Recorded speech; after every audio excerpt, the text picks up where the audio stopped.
This is Marco Reus. This is Shinji Kagawa. This is Nuri Shahin. Hello, this is Jadon Sancho. And you're listening to the Yellow Wall podcast.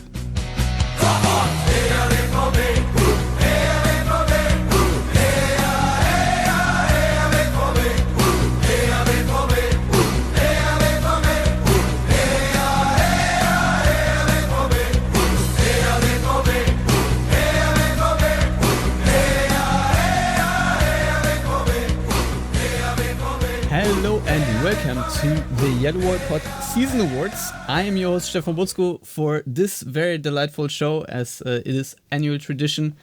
I'm joined by Lars Pollmann. Hello Lars, how are you doing? Hello Stefan, let's get me out of the way. I'm doing fine. That is correct because you are teasering our special guest, a returnee in the seat of Matthias Zug, who can't make it. Very disappointing, but we are also delighted to welcome back Konstantin Eckner. Hello, Konstantin. How are you doing? Yeah, it sucks that Zug is not here, right? But I'm here. So that's the world famous Yellow Wall Pod, all right? No, of course, people know me, I hope. Maybe they remember me, or they don't remember me. I'm not sure, but I'm here. Well, let's make sure you're leaving a memorable impression. In the meantime, let's give you a quick rundown of what's going to happen. So we have general awards. There are 6 categories which will not score anything, which is something for us to more or less discuss the season a little bit. And then we have individual awards, which are categories that have been sent in by our listeners. Now, it would have really helped, and I really apologize for that, if I had published the last episode before today as we record, because, for whatever reason, it never went online. I don't exactly know what happened. I thought I put it online. I didn't. So when I was looking for the episode and for your categories, I didn't find them. So we're sort of using last year's categories, and I apologize, but that is how it is. We will have individual awards. Some, of course, are good awards. Some are better awards. Every award gets a point, and at the end, we'll add up, and maybe the best player of the season wins it. Maybe somebody else. We'll see. But we'll start with the first award, which is the moment of the season. And Lars, I'll give you the honors, as Konstantin 2 minutes ago wasn't quite sure what that would be. So there you go. It's kind of fitting that you teed me up with Konstantin, because I'm going to go with the return of Marco Reus in front of the Yellow Wall ahead of the game against Bodo Glimt in the Champions League. The game itself, not particularly memorable, especially from a Dortmund perspective, but seeing Marco Reus in front of the Yellow Wall again after a little bit more than a year, certainly a nice moment. I was in the stadium for that, and in a season somewhat bereft of those key moments on the pitch, I think off the pitch, or going off the pitch for this one, makes most sense. Yeah. That's a very nice moment. I have one of those actually as my Twitter header. It's as Dortmund concede. I don't know if it was the 2-2 or the 1-1 equalizer, and Marco Reus and Kevin Grosskreutz standing in the said Yellow Wall and looking at each other, like Dortmund fans look at each other in some sort of disbelief. Very funny moment to me. So I screen grabbed that. Konstantin, have you had time to think about your moment yet, or should I go first or second rather? Yeah, I've thought about my moment or the moment of the season. Of course, it's hard. Sporting wise, I don't know. To be honest, you already pulled down the fourth wall, so I just decided to go somewhere else. Pretty much like Lars, who also chose something which not really was related to anything on-pitch performance related. So the Schwarz-Gelbe Wochenmarkt. People actually remember what happened in April, like a black and yellow weekly market. I mean, weekly markets are, of course, an established thing in at least Central Europe. I don't know how established it is in other parts of the world, but it's something you usually have like in the town center, maybe in smaller communities. But they had one in Signal Iduna Park with, I guess, in the 5 digits. So nice gesture, nice idea actually from a marketing perspective, something out of the box a little bit. I like it. It's the same with Union Berlin when they have their Christmas singing event. It's just something I like. And also it tells you something about Borussia Dortmund's on the pitch performance. We are really negative right now. I think Lars is kind of shaping this whole episode. Here's my moment. It's sort of the firing of Sebastian Kehl / the hiring of Ole Burg. If I think about what happened this season and the moments that I actually remember, I feel like that to me was it. I know it's not one individual moment, but it's sort of a moment in time for Borussia Dortmund. So that gets my vote, if you will, because I think in terms of significance for the club, that should probably be it this season. So there's that. Category number 2, I think we're all pretty much aligned on that one. It's the Rock Bottom Award. Konstantin just called it the, what was it? Bergamo? Blunder. Mm-hmm. Yeah.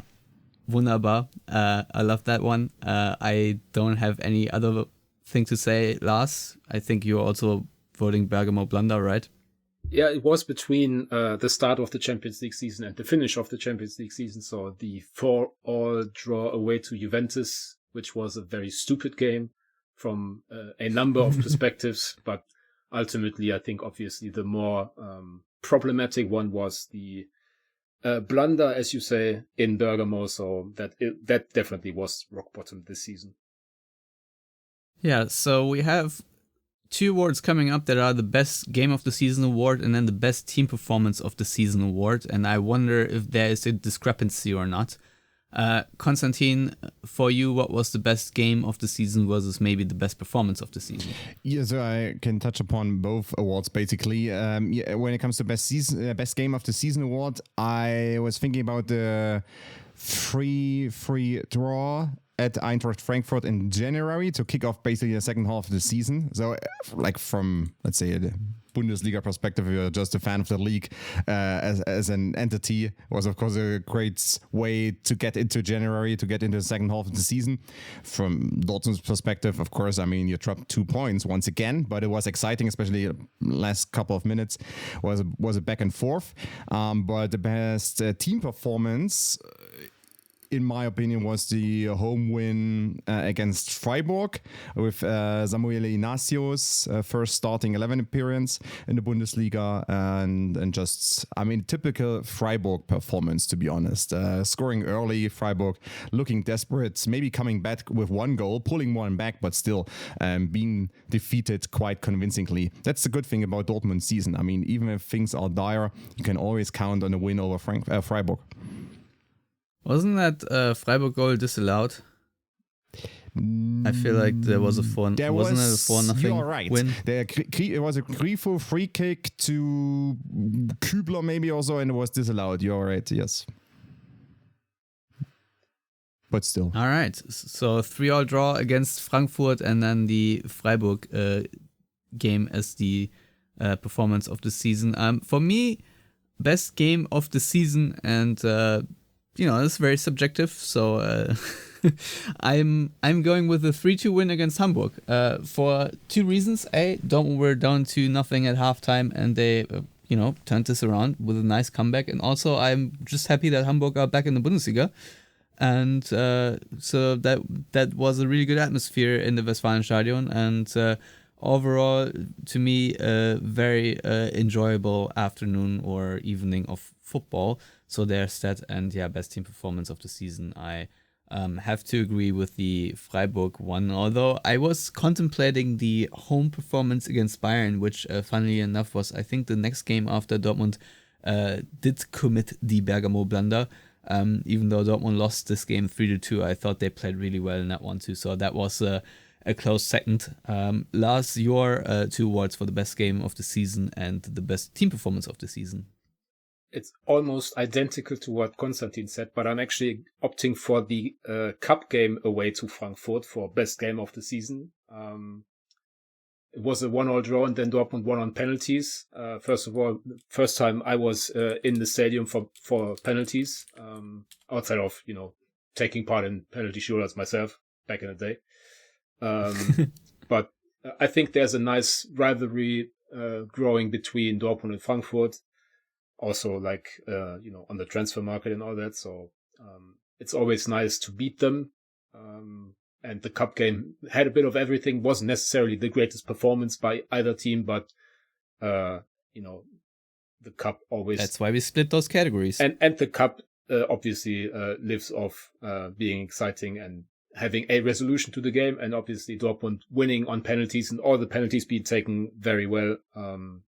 Somewhat unexpected, I would say. And then the best team performance, I'm right there with you guys, the 4-0 against Freiburg. Whenever Freiburg come to Dortmund, it's pretty easy for Dortmund. I think honorable mentions maybe for the Champions League games against Athletic Club and also Villarreal. But from top to bottom, I think the 4-0 against Freiburg, which obviously, in my opinion anyway, made the game a little bit worse than it could have been because the second half was kind of dry.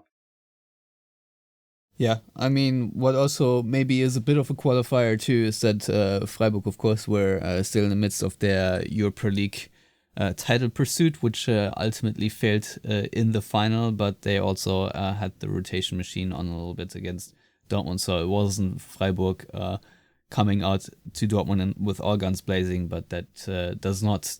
Well, maybe it does, but to me, it doesn't take too much away from Dortmund's performance because it's just a very good performance. So anyhow, next award is the Hope Award, and Lars, who or what receives that award for you, in your opinion?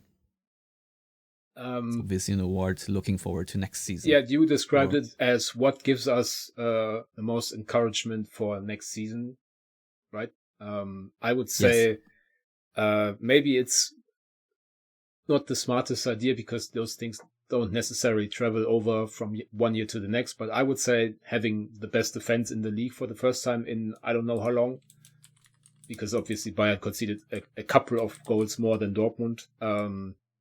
And I think loser team in some parts it should be sustainable because Dortmund are not going to have too much turnover defensively unless Nico Schlotterbeck leaves. We know that Niko Kovac likes to have his teams well organized. So I'm pretty confident in saying that Dortmund should have a fairly good defensive record against next season. And that means that you don't have to score too many goals to get good results. So ultimately, it's never a bad thing, even though I think having the best attack is more exciting. Obviously, having the best defense still gives me some encouragement for next season as well. Yeah, that is very good to hear. I think mine goes actually to Ole Burg, simply because he's a new sporting director, and with that comes a lot of hope before he disproves that hope. So to me, that goes in his direction. However, my honorable mentions, if we are so inclined, is A. Thomas Broich, because I think he is doing an excellent job with the entire youth department, taking over from Lars Ricken, and so I think overall in terms of Dortmund's production in the youth department, there are a lot of reasons to be hopeful for, and one of my other shouts that I didn't nominate but easily could have made it is Moussa Kaba. I just think he is going to be an excellent player, but also simply because he is not Marco Reus level of homegrown, but he is from Bielefeld and has been in Dortmund's under 10 since in Dortmund since the under 10s, I think, or under 11, something like that. I have a lot of hope for him to become a good midfielder, and I also hope that he really makes it, because it would be an awesome story. So that's sort of my thoughts on that award. Konstantin, what makes you hopeful for next season? I guess the fact that Schlotterbeck and Metscher are seemingly staying beyond deadline day. I haven't really read a good old Schlotterbeck rumor mill report since a couple of weeks ago, I think. So I guess those two are staying. The two who will also be starting for Germany next couple of weeks. I guess that's the best thing, because if you lose either of them, because it's back to square one. But having Schlotterbeck, one of the best defenders in the Bundesliga, and Metscher, one of the best athletes in the Bundesliga or in Europe, is of course very helpful. And I guess right now all things point in the direction that they actually are staying with Borussia Dortmund for at least another year, which makes me hopeful. And then we will see next season or next June. It might be a different story, of course.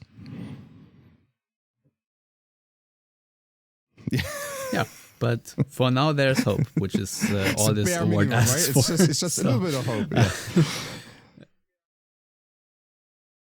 Yeah. Yeah. So final category of the general awards, which is the Statistic of the Season award, and I went in a similar direction as you did, Lars, with the previous award, and that is the 34 goals against stats is the lowest in the Bundesliga, and of course that is to me a nice achievement for Dortmund, who usually average way more than 1 goal per game. So it's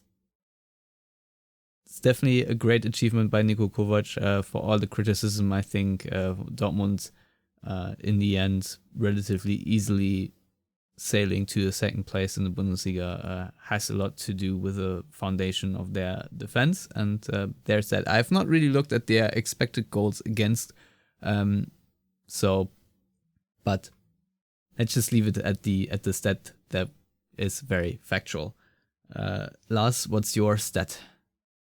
In the same vein, 15 clean sheets in the Bundesliga, equaling a club record. And actually, I think Gregor Kobel is now considered the record holder because Roman Weidenfeller had to be substituted in 1 or 2 games by whoever was the backup back then. So, 50 clean sheets in 34 league games for Gregor Kobel and Dortmund's defense, a very strong record.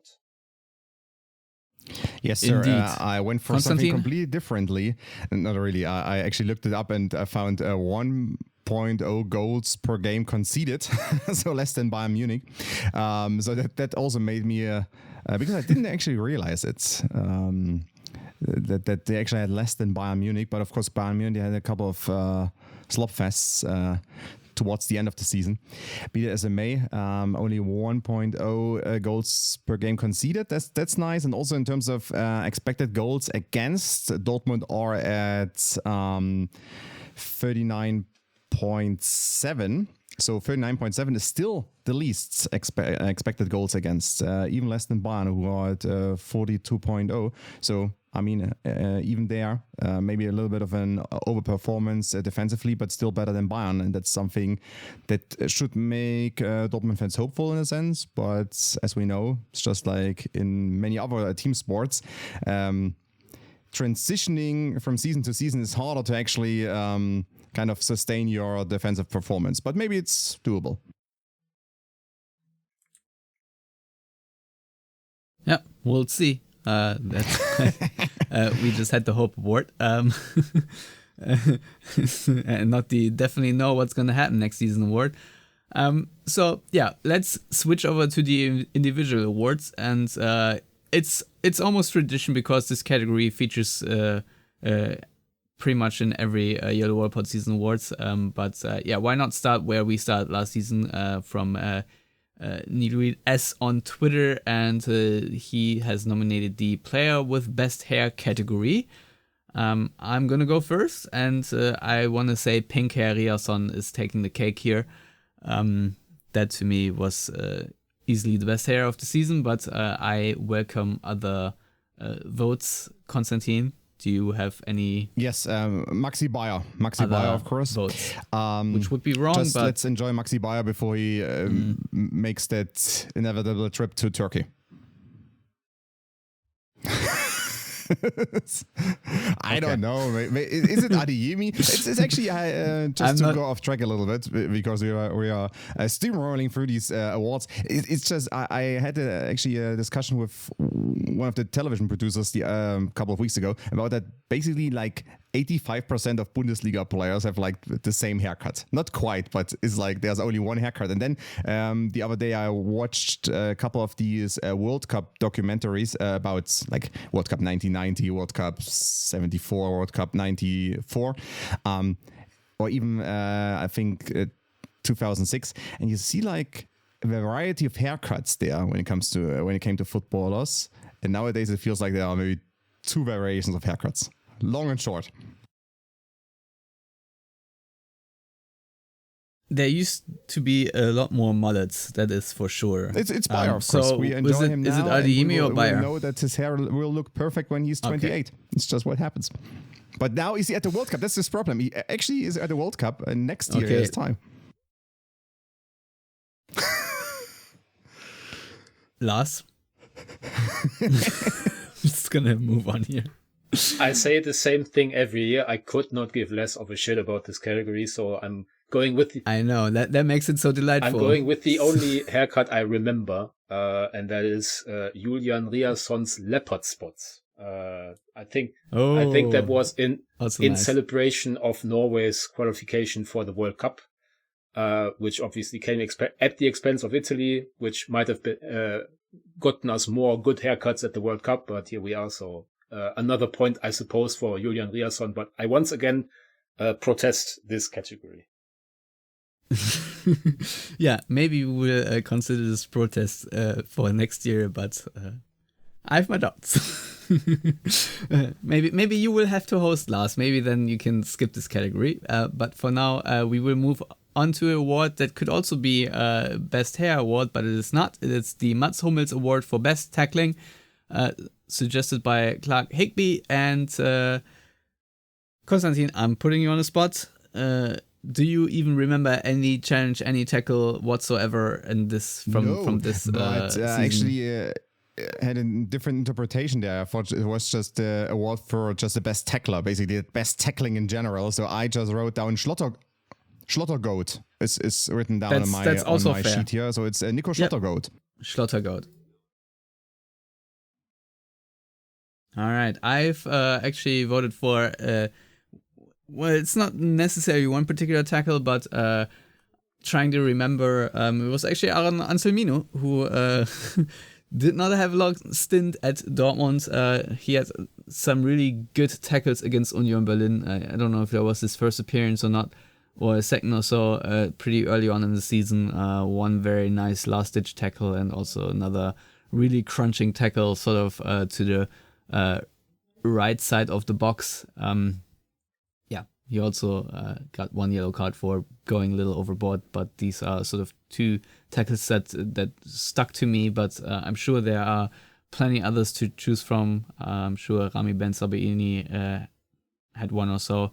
Lars, is there a certain tackle that stood out to you that you remember well? Yes, Rami Ben Sabaini against Youssoufa Moukoko from Copenhagen these days, obviously, in the Champions League, where Moukoko was adamant even after the game that he should have gotten a penalty, but the referee actually got it spot on because Bensebaini timed it to perfection.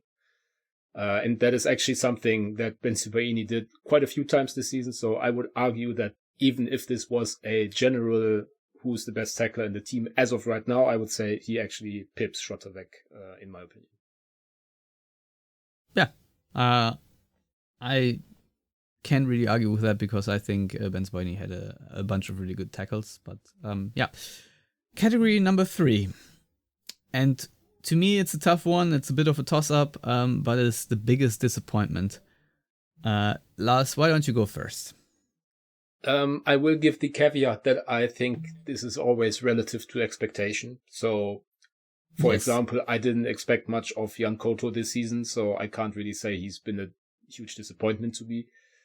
But I could understand if someone else did it, and I'm pretty sure one of you guys is probably going to do it. But I'm actually going to go off the beaten track a little bit and say Karim Adeyemi, because he started the season at a very high level, and Sebastian Kehl waxed poetic in front of us journalists and saying this is the best Karim Adeyemi we've ever seen at Dortmund. And then, he had some off-the-field issues, let's say.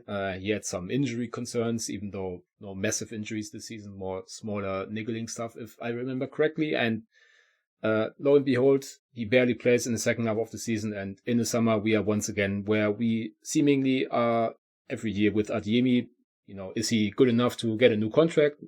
Probably, but not at the rate that he values himself at. Is he good enough to get Dortmund a really high transfer fee on the market? Probably not. So I don't know, it feels like there's very little development from a number of perspectives with Karim Adeyemi, and so that I find quite disappointing at this point of his career.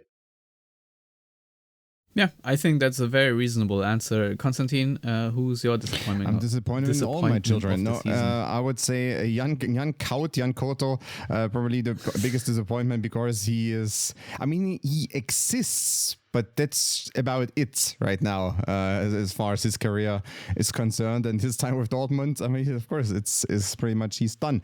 So that's why I'm disappointed, because then there's a bit of a shortage when it comes to fullbacks, wingbacks, which is not helpful, of course. I mean, Julian Ryerson played probably 20,000 minutes this season.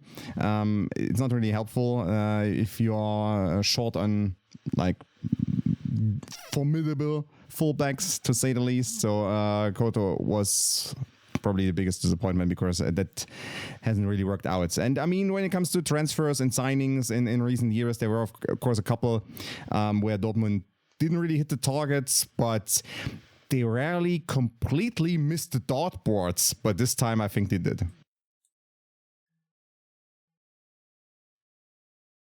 Yeah, certainly one that will get a lot of votes. In my case, it's Kane Chukwuemeka, just because my expectancy for him was really, really high, and he did not live up to that at all. I mean, yeah, he had finally his first game over a full 90 minutes in his professional career against Hoffenheim late in the season, and maybe I should have tempered my expectations based on the knowledge that he just is not someone that stays consistently healthy, but I still think he is an amazing talent. And if I, especially think back to the performance against Gladbach, I think it was in the previous season, where he came on and entirely changed the game with some really great individual skill. I just thought we would see way more of that this season. We just simply didn't. So yeah, to me, that's the biggest disappointment. But yeah, I've heard other shouts as well on different podcasts. But yeah, here is a category where I'm also intrigued by the answers. Konstantin, what was your surprise of the season? Select Julian Ryerson in a sense, because I mean he was a okay, good fullback, wingback type of player. We can argue what his best position is, but be that as it may. But he really took that next step, and that's why those Barcelona rumors came up and stuff like that. I mean, it was unthinkable, let's be honest, that Barcelona would even be linked to Julian Ryerson maybe 18 months ago. But he made that step, he took that step, and was one of the key players, which also I just connected to the next category, if you don't mind. Individual statistic of the season, 1.8 key passes per game by Ryerson, which is, I mean, surprising, but also tremendous, to be honest.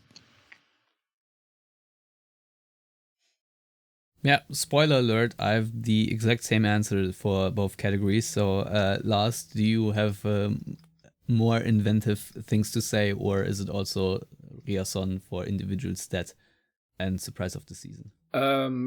I have a different Ryerson stat for individual stat of the season, because I think 18 assists across competitions. I mean, when you have 1.8 key passes per game, a lot of those will probably result in goals.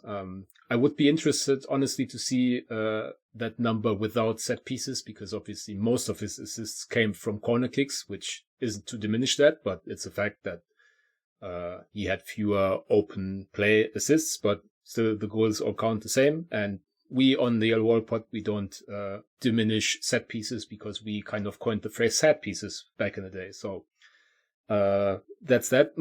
No, this is a tremendous development. Yeah, but my surprise of the season is actually not Julian Ryerson. It is Samuel Inacio.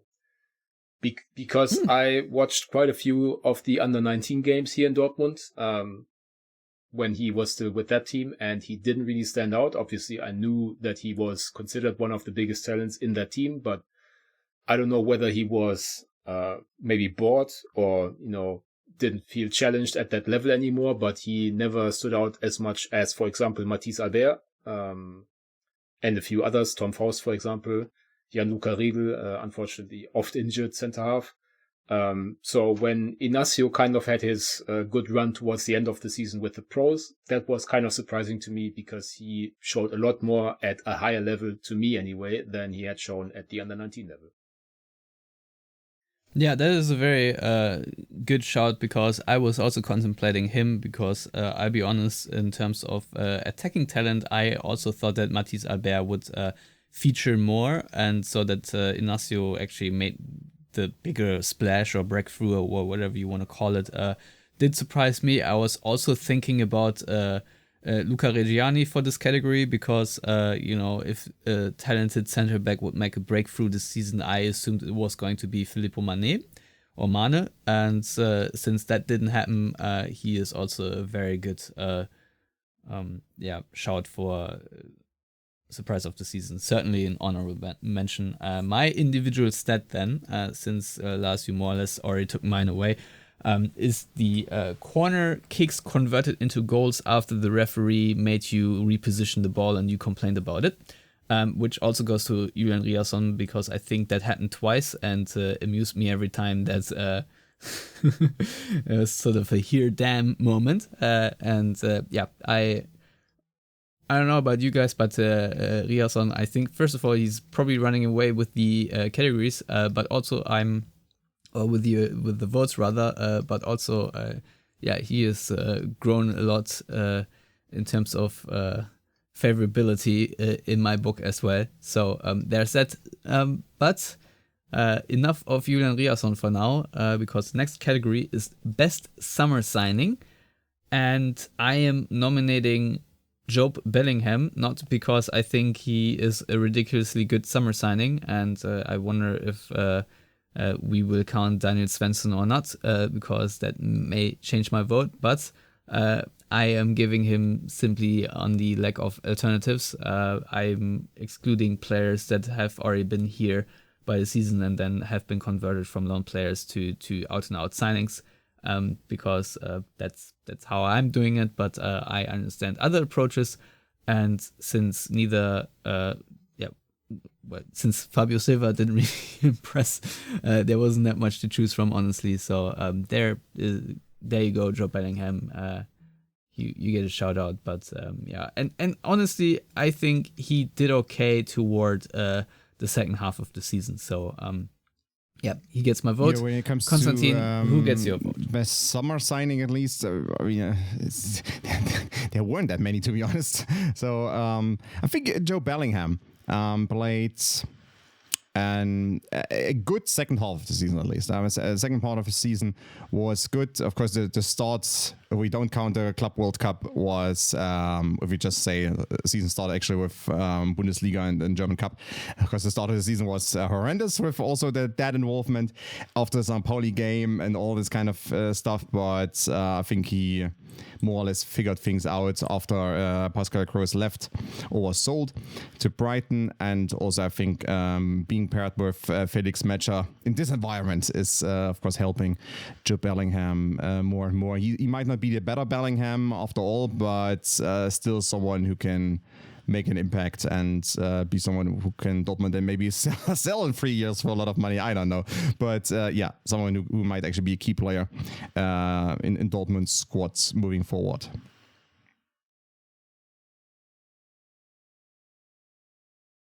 All right. Lars, who's your best summer signing, and how do you define those what is the category in your book? The rules are open for interpretation here. I don't need to interpret the rules. I wouldn't go Daniel Svensson even if I would include him, because I actually think Daniel Svensson had a pretty terrible season, especially compared to what he did last season as a lone player from, Nordsjælland. I'm also not considering Carney Chukwuemeka or Jan Koto, not that they would get a shout in, so I'm only considering actual signings, but I'm not going to go with Jobe Bellingham, because relative to expectation, I still think a 30 million signing should have more of a positive impact on his team's performance, and for the most of the season, I don't think Bellingham actually fit that category. whatsoever. So I'm going to go once again left field, and I'm going to say Aaron Anselmino was Dortmund's best summer signing because they didn't really have to pay much for him. He played really well when he did play, and when he left, he kind of forced them to play Luca Reggiani, which also turned into a positive. So for all those reasons, and to be honest, as an indictment of Sebastian Kehl's final summer transfer window, I'm going to say, somewhat tongue-in-cheek, but I think people understand it, Aaron Anselmino. You know what? I think I'm going to change my vote. You've convinced me this is actually a really good shot, and I had already considered him for a surprise of the season. in so far that Dortmund were very surprised when Chelsea triggered that release clause only to send him to That what was it, the Strasbourg or stupidest thing somewhere. So yeah, it was so. But yeah, I think that also would have counted maybe as best. Well, surprise of the season, maybe not best surprise of the season. Whew. So, next category is number 7, and we go to best homegrown player, which is a category that comes from Steve Berkowitz. Lars, who's your best homegrown player? It's once again slim pickings, because who even played who we could reasonably consider homegrown? It's Reggiani, Mane, Inacio. Did Albuquerque Cava play 5 minutes anywhere? I think he did. Maybe. Matisse Albert played, I think, 1 minute, so it's not 7. okay. So, well, that changes everything, Stefan. You go first. I have to completely redo my whole model. No, so to me, the answer is quite obviously Samuel Inacio, for the reasons we've already talked about. Obviously, Luca Reggiani had a few good moments, but I think in terms of the level of performance, there was quite a gulf there. And whereas Reggiani played because they literally didn't have any other centre-halves available, I think Inacio kind of played his way into the rotation towards the end of the season. So I'm very excited about where he is and where he might be with a little bit more seasoning. Yeah. Definitely get these spice levels up.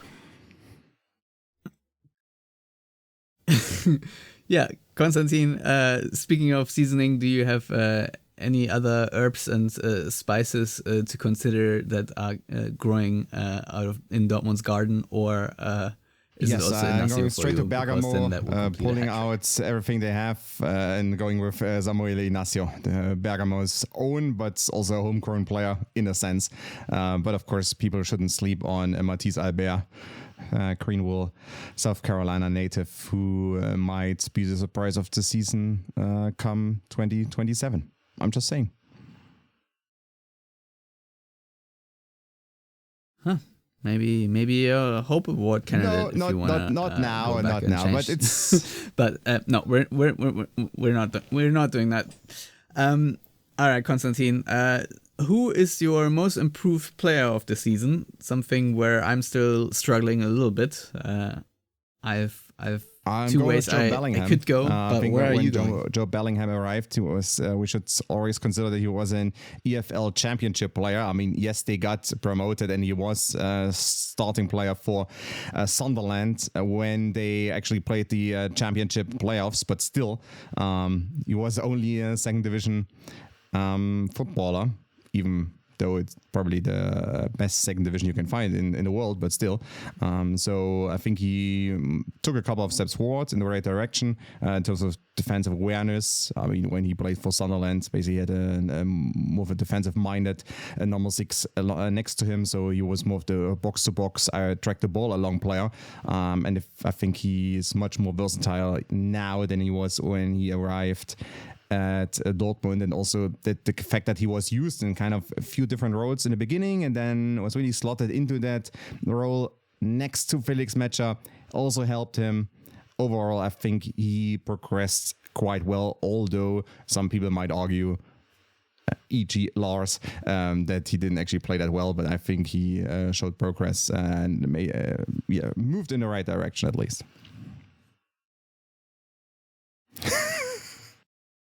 All right, Lars. Who gets your pick? We I mean, not that I don't love having Konstantin back on the show, but we probably should have gotten Riason FC from Twitter on here, because for the reasons that you guys already mentioned, which is why I find it strange that Konstantin didn't go with him, and Stefan, you didn't immediately think of him, but Julian Riason turned from, a try-hard fighting type of fullback or wingback into Dortmund's assist machine out of nowhere, obviously. Once again, mentioning that a lot of those came from set pieces, which he always did well at with the Norwegian national team, and will probably continue to do so at the World Cup if he gets the opportunities. But yeah, Riason, I don't know that he had 18 assists across his entire playing career in Germany before the season, so he completely broke out in that regard, and that makes him, in my opinion, the most improved Dortmund player. Yeah, that is also my pick, but it was pretty close because I also think that Felix Metscher had a big step up this season. I think maybe that's a little underrated, but I think this season he played much better overall in comparison to last season. Just really manifested, or got more consistency at a really high level, and Dortmund, you could see once he picked up an injury how much they struggled without him, how much of a value he has become in the heart of midfield. And the other one, in a similar vein, not that because I think he made such a big progression, in his individual performance, but in the terms of stability, is actually Waldemar Anton. I think he also deserves a little bit of a shout out for becoming, let's say, more consistent, and I think he was far less error prone than he was last season. Not saying that he really was that error prone, but every now and then he had a couple of little errors, little mispositionings, stuff like that in his game. So I think he deserves at least a mention, because some people are saying that he is the unsung hero of the team, and others are saying that he deserves to be captain. He is certainly my unsung hero of the team, although it is almost a close one with Gregor Kobel, who I feel like does not get the credit he deserves considering at what high level he plays. But Waldemar Anton is not talked about as much as how well he's playing, so he gets my vote. Lars, who is your unsung hero of this season? Ditto, Waldemar Anton. For all the reasons you mentioned, I think Mr. Consistency, he's also very important, like behind the scenes in the dressing room for young players. He kind of had to coach Luca Reggiani or even Filippo Mani at the start of the season.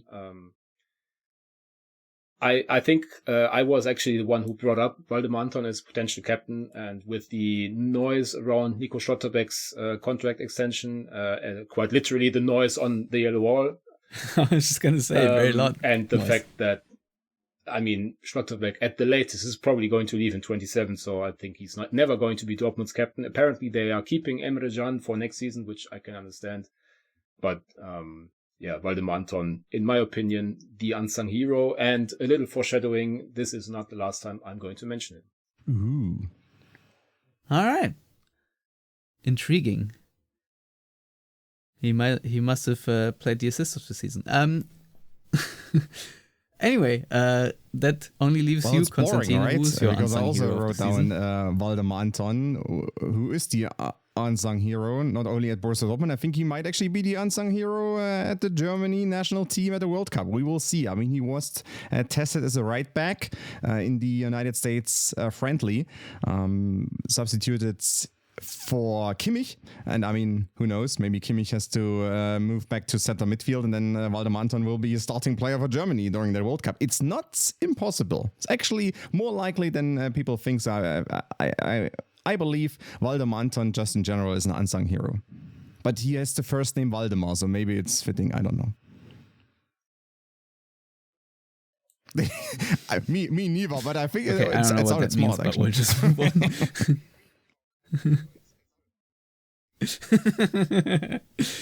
Yeah, Konstantin Eckner in a Exactly. nutshell. I have no idea what I'm saying, but it sounded smart in my head.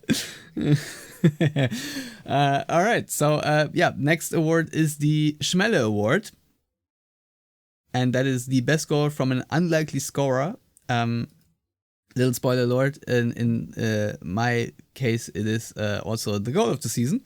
So it's going to go to Luca Reggiani and his header, and maybe also his goal celebration. Also would have been or was in my top 3 of moment of the season, because I think, like we all realized, there weren't many moments of the season, but I think just the unbridled joy that this goal brought was clearly a moment of happiness. I was also tempted to vote Maxi Bayer against Cologne, just poking it in somehow at the, I think, final play of the season, or the goal, the late winner against, or equalizer rather, against VfB Stuttgart, which just really took the piss out of a stadium that was already celebrating a win. These are all nominees for my goal of the season. Sorry that I'm skipping ahead a little bit, but in terms of Schmelle Award and best goal from unlikely scorer, because Reggiani to me is a very unlikely scorer, and I was only really looking at players that only scored once this season, and there are not that many to pick from. So he gets that, especially since at the start of the season I would have never expected him to really play, let alone score. So there you go. It was that goal. I think it was against Augsburg. Correct me if I'm wrong. That was a very joyful moment, and one of the more memorable things that happened this season. So that gets that award, and like I said, the goal of the season as well. Konstantin, who is your Marcel Schmelle best goal from an of the season? unlikely scorer? So I took that literally, and I say Fabio Silva in stoppage time against Leipzig, because Fabio Silva is like an unlikely scorer at times. He scored twice in the Bundesliga, once against Leipzig, a crucial goal in stoppage time at Leipzig. That game was in mid-February, and then he scored another one, the 4-0 against Freiburg. But let's be honest, I mean, it was Freiburg, so I mean, it's just open door policy. But I think like Silva actually scoring a crucial goal in this day and age, it was surprising. I think he scored another one against Copenhagen in Champions League, but not really that important. So him scoring actually. Well, very harsh. I wasn't sure, but it is right, allowed. before coming on here, how the sentiment towards Fabio Silva is, but Lars told me that he basically hates him, I guess.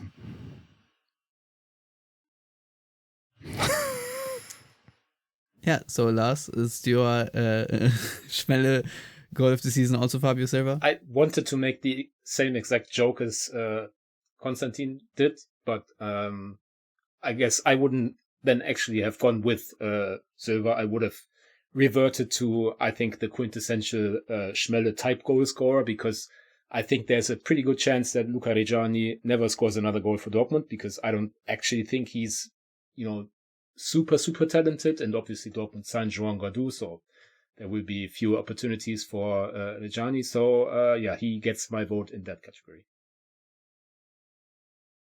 Very good. Now, assist of the season. Riasson had 18, as you just said. Lars, did any of those 18 actually make the list, or do you have a better one?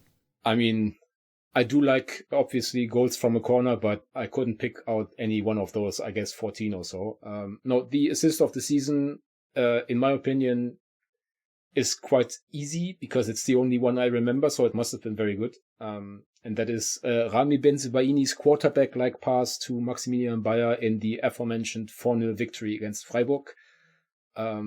It's the kind of pass that if it came from Nico Schlotterbeck, we probably would have spent half an hour on the next episode talking about it. But since it's Rami Bensebaini, it was kind of swept under the rug almost. To me, that was the best assist of the season, mostly because it's the only one I remember. That is, I think, to me also the best assist of the season, because right now I don't remember anything else, honestly. Usually what I do before this episode is I just try to watch pretty much every goal of the season, but time did not permit that, and I, for the life of me, cannot remember a different one, even though there were certainly many to choose from. I think one of the statistics is that Dortmund pretty much still has around the 8th best attack in Europe, so it's not like, even though they are often criticized for the lack of, let's say, footballing, play culture or whatever, but they still had a decent output. But yeah, I just can't think of a different one. So I have to default with yours because it was a very good one. Konstantin, please save this episode by coming up with something better than myself, even though Lars. Well, then you are at a loss, because I also thought about that one. Benzibaini Bayer, and also remember that Bruno Ogbus, by the way, kept Bayer onside. So it was actually a bit of a defensive blunder by Freiburg. Ogbus made 2 crucial mistakes in the first 15 minutes, allowing Dortmund to score twice, by the way. So it was also a little bit of the Ogbus doesn't know where he is show. Played alongside Lienhardt in that game. By the way, they had Ginter out. So yeah, I remember that one. I remember also another one, but it wasn't like one particular assist, but was that goal against Augsburg at home, the first goal, scored by Adeyemi. So it was a nice chain play, basically. I think maybe going through 5 players or so, coming through the left half space, then one backwards, one forwards to the edge of the penalty area, then going inside. There was a little bit of a luck factor involved, because I think the pre-ultimate touch was not done by a Dortmund player, but it was a Augsburg defender like slightly touching the ball before Adeyemi converted, but still was one of these goals that I would have liked see more of it during the season. So let's go with the first goal against Augsburg at home. Assist of the season. There's not one. I need to look it up, but it was more the creation of the goal. So we can look it up. Yep, I do. Well, you have to look it up because who actually got the assist for it? Now I see that actually there's no. You know what the problem is? There's no. I need a name, Konstantin. This is how this because an Augsburg player was there to touch it before Adeyemi, but still, I believe that's.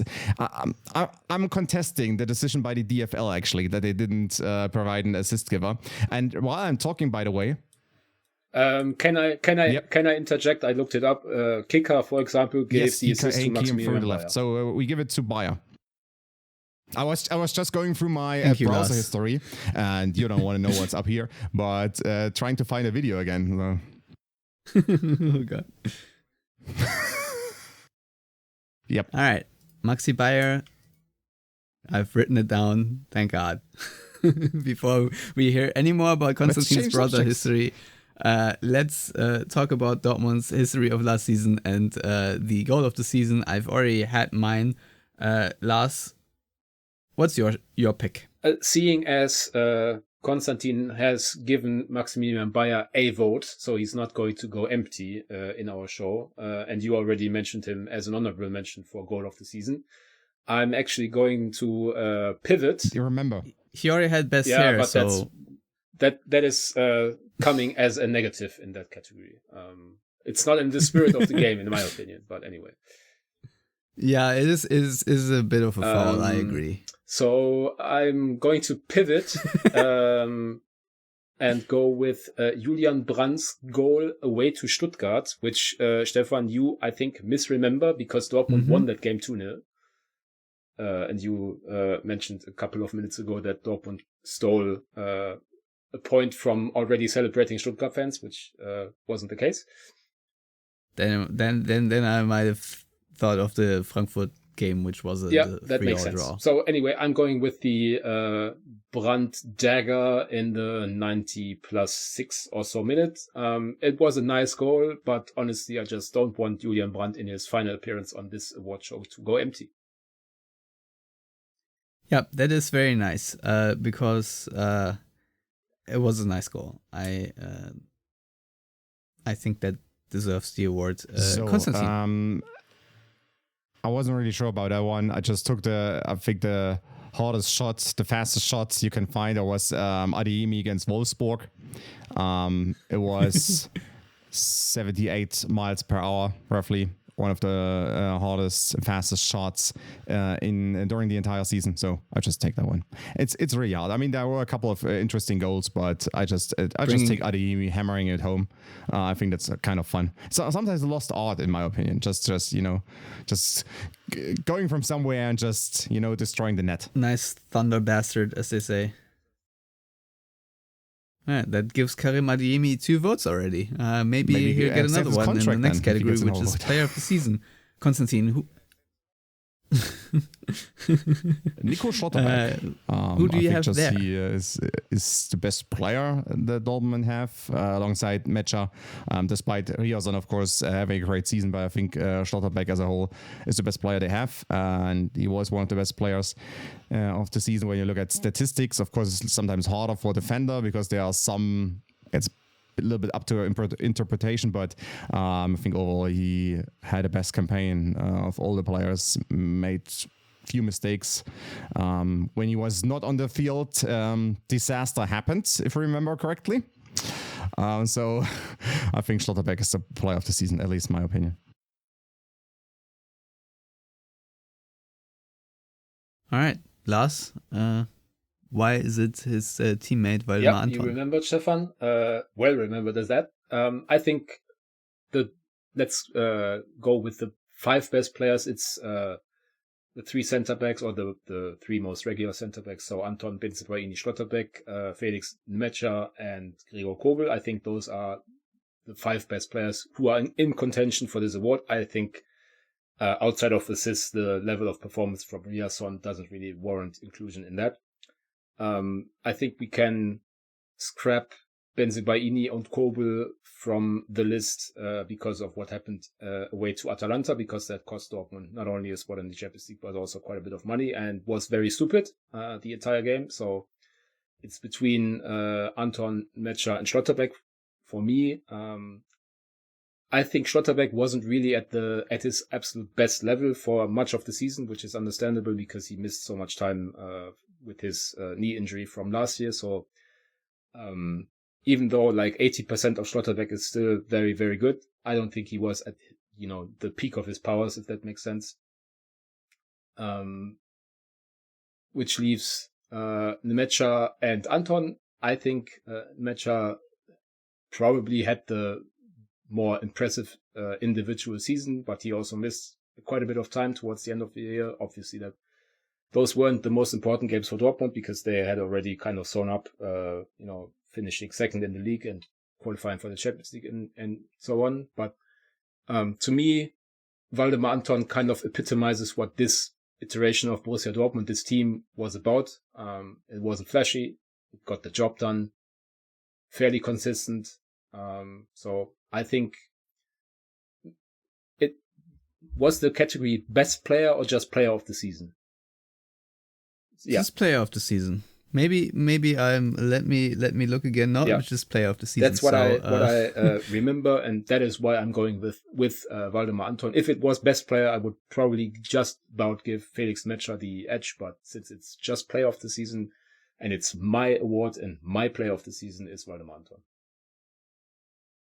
Yeah, I actually did go best player of the season, so I'm giving it to Felix Nmecha a little begrudgingly, but I thought that he played best and was very palpable when he wasn't on the pitch. But Lars, I think you made a very good case. I think you all made good cases. I think Gregor Kobel can, with this 15 clean sheets, could also, well, in the Bundesliga at least, could also get that award. I think Felix Nmecha played a tremendous season when he was fit, and he was fit for the most part. So I would give him that. But I also like the Waldemar Anton shout because, like you said, the 34 goals conceded is certainly also in big part because Waldemar Anton just played a super consistent, super steady season, was a rock in defense, especially, mopping up a lot of Schlotterbeck, high risk leaving the line plays. So yeah, just very happy with Waldemar Anton's season, honestly. But I think, like you said, Felix Metscher has maybe slightly the edge as the best player of the season, and to me, that's sort of the spirit of this award. So I'm giving it to him. But yeah, there's that. So if we add it all up, we do have a winner, and to no one's surprise, with 9 votes in total, it is Julian Riasson. He is the winner of the Yellow Whale Pod 2025-26 Season Awards. Congratulations, Julian. Waldemar Anton is tied with Samuel Ignacio in second place, who got 4 votes. 4 votes individually. I will not be getting a vote for clearest pronunciation. So there's that. I hope you enjoyed it. Konstantin, once again, thank you very much. Thank you for having me. Coming on and helping out. And I can't wait to do this all again next year and see what categories we get. Maybe we'll take the ones from last episode, if anyone comments without listening to this episode first. So there's that. Lars, do you have any final thoughts? I'm surprised that we haven't mentioned Serhou Guirasssy's name. I was thinking about once. that, yeah. But I don't actually know which category it would be, because he didn't really score the goal of the season. He didn't give many assists. He was disappointing to an extent, but not as disappointing as some other players. So I think it's probably rare that the clear-cut best goal scorer of the team doesn't get a mention at all, which I've now rectified. So that was my one thought on the award show. Yeah, I was actually having the same exact thought throughout the entire episode and thinking to myself, well, he's really not going to get a vote whatsoever. So, yeah, thank you for doing that, Lars. I think that was very necessary. Almost close to the unsung hero category, because he did eat a lot of shit for, not performing that miserably. I was also thinking about inventing an award for Guirassy, similar to the Nelson Valdez Award that I nearly suggested for Fabio Silva, because in my book he is not beating the Nelson Valdez allegations as so far. Would be the Marco Reus Body Language Award, if we want that, because Marco Reus also often had problems with his body language, and being criticized for it. And Serhou Guirassy is certainly a player who gets criticized for that as well. So that would have been sort of my stopgap solution for that, but I didn't do it, so he didn't get it. But as always, everyone out there, thank you very much for listening, and have a great summer, and goodbye.